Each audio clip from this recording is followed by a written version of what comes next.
আমরা শিবিরকে কখনো ঐক্যবদ্ধভাবে কোনো সংগঠন আমরা মনে করিনি। জাতীয়তাবাদী ছাত্রদল একটি বাংলাদেশের বৃহত্তর একটি সংগঠন, সেই সাথে ছাত্র শিবির আমরা ওইরকম একটি সংগঠন মনে করি না, কারণ তারা অতীতে ছাত্রলীগের সঙ্গে এবং আঘাত করে তারা বাংলাদেশের রাজনীতির সঙ্গে বিভিন্ন জায়গায় তারা সমস্যা সৃষ্টি করেছে। পরবর্তীতে আমার জাতীয়তাবাদী ছাত্র দলের বিরুদ্ধে এই প্রভাকাণ্ডাগুলো ছড়িয়ে তারা বেড়াচ্ছে, এবং আমরা বিশ্বাস করি আমরা শিবিরকে কখনো ঐক্যবদ্ধভাবে কোনো সংগঠন আমরা মনে করিনি, এবং শিবির যদি সেই রাজনীতির সাথে আসতে চায় বাংলাদেশ জাতীয়তাবাদী ছাত্র দলকে তারা ম্যান্ডেট করেই আসতে হবে। এবং আমরা বিশ্বাস করি বাংলাদেশে গুপ্ত রাজনীতি চলবে না, এবং গুপ্ত রাজনীতি এদেশের জনগণ চায় না।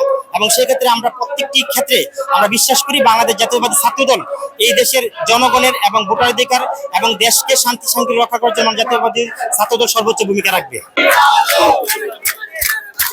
আমাদের হাজার হাজার নেতা কর্মী অনেক উৎসাহ উদ্দীপনা নিয়ে আজকের সমাবেশে এসেছে নিজ উদ্যোগে। কারণ সবাই জানে এই মুহূর্তে একটি স্বাধীন গণতান্ত্রিক দেশে আমরা সবাই সমাবেশ করার কোনো বাধা নেই, বিপত্তি নেই। ইনশাআল্লাহ আজকের এই সমাবেশ ইতিহাসের সর্বকালের সর্ববৃহৎ ছাত্র সমাবেশ হবে বলে আমি আশা ব্যক্ত করছি।